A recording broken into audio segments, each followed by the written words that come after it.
what about, but a lot of these cases, you have people championing the film after it's out. But I wanted to ask both of you, what about the production stage? What about financing? So many of these films are co-productions internationally. You're getting grants and funds. What can be done to try and, when a filmmaker wants to set out to make the film, pulling those resources together, making the film, I feel like that's something that still needs more attention. What can be done? See, the entire, apart from Bombay, which has got a lot more corporates backing film production, the rest of India is almost personally financed. It's homes and loans that are borrowed to make films. That's going to be pretty hard because we're a capital deficit country in some ways. It's not that finance comes cheap at all in India.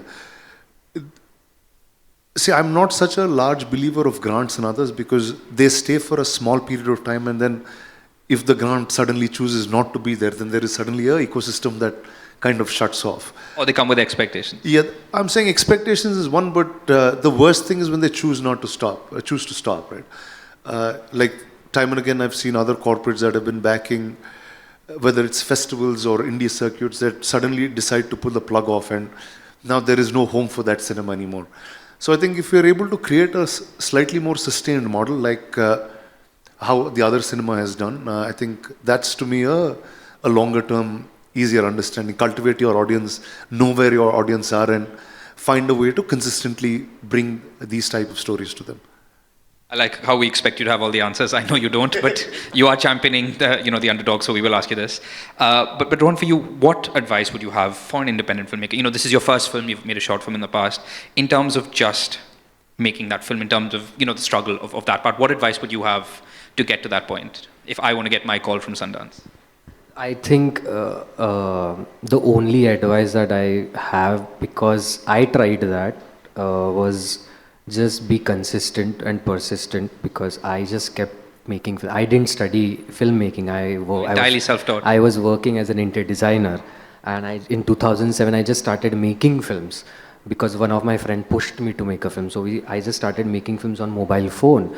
But after that first film, which was really terrible, but the excitement of the process and creating something was so exciting that I kept making films by borrowing my friend's phone because I didn't have one, and going to the cyber cafe to edit the film. That's how I started, and kept making it to learn the craft. So I think you have to just do that. You have to be consistent, and then that road will take you somewhere, is what I feel. So I think that's the only advice. I be consistent and persistent. And thankfully, in my case, I had support. First was my father, even though he's not here, but he was the first person who noticed it and said that, I can see you want to change your career. It's okay if you want to do that, but do it passionately. So he was that first person, and that was, again, just like he accepted my sexuality, this was also important that he pushed me to do that and supported me. And then I found so many of my friends who supported me during this time. That support was also important. Because of them, I'm able to do this. So all that happened, I'm lucky. But but being persistent, consistent, that was mine, right? I had to do it. So I think people have to do that, and that journey will lead them somewhere, I think. I think it comes back to what you were saying about the film, that it doesn't always, we always romanticize the struggle of it, but there is so much support and love there that doesn't get maybe celebrated enough. I have a lot more I want to talk to you guys about, but I will open it up to the audience if anyone wants to ask any questions.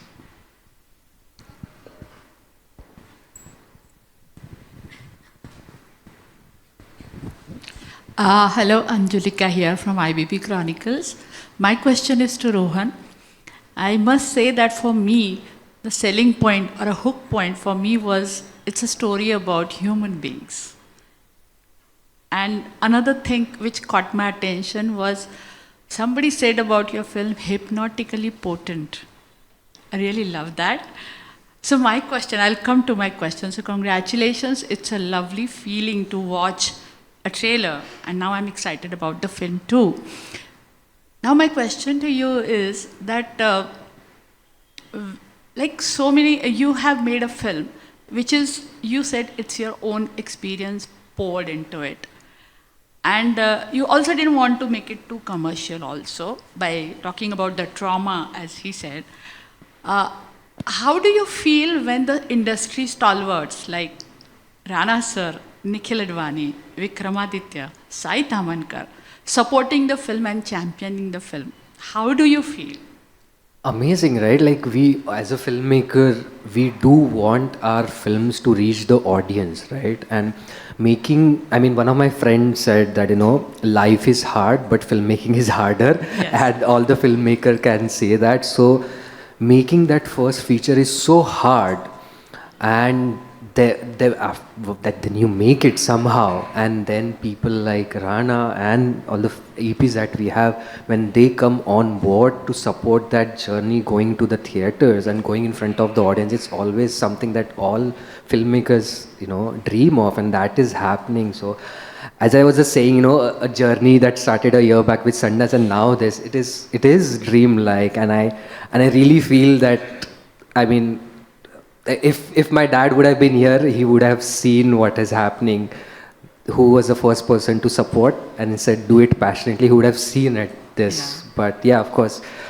In some ways, I also felt that, after making so many shorts, I was ready with my feature, and even though he was not here, the time I spent in the village and he was absent, that led me to make my first feature. So I still feel that in some ways he's still supporting me in my journey. So, and then this happening, it's just dream coming true.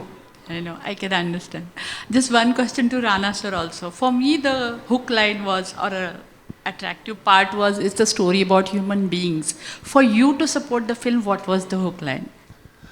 Well, actually, it's so funny. Like, today is the first time I saw the trailer. I saw the film, but I never saw the trailer.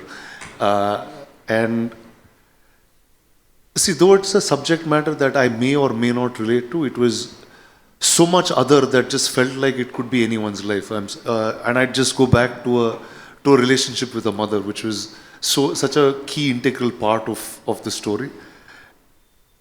And I think that you just get to, only this cinema gives you a texture of what India really is. Now, I'm somebody who lives in Hyderabad. We make films, we speak in a different language. Our cinema is different, our culture is different. Now, for somebody like me to go to see what a texture of a village in Maharashtra is, I'd never be able to see this except through cinema. And through lives of people that are very, very different. And normally you would imagine stories like this to take a certain traumatic turn. But a tale like this being hopeful, I think to me that was what was very exciting about this film. Thank you, sir. Thank you.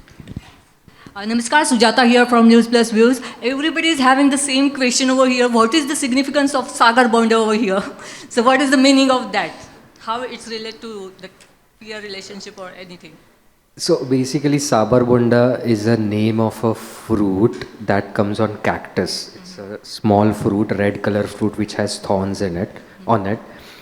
So my mom always used to talk about this fruit whenever we used to go to her village where she grew up. And that village is in the mountains, and that's where we shot the film as well. So that village is surrounded by mountains, it's dry, so there used to be a lot of cactuses there. So whenever we used to go there in the summer vacation, my mom used to always talk about that fruit and how they used to eat it as kids.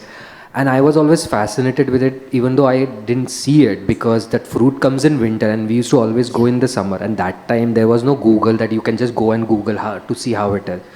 When I was writing the script and there was this moment where I wanted to have some fruit, I thought of that fruit, and that's when I Googled it and I saw some videos of how people eat, which mom had, told me, and I thought this is interesting.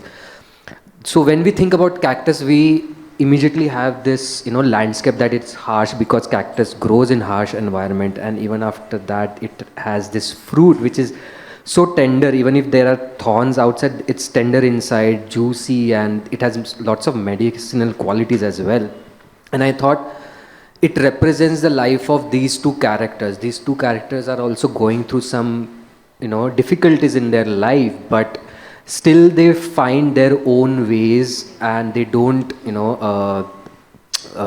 they want to be true to themselves. And when they two are together, they share that delicate movements and warmth. And I thought, that represents that bonding, represents that fruit, and that's why I thought that's the correct name for the film. And thank you.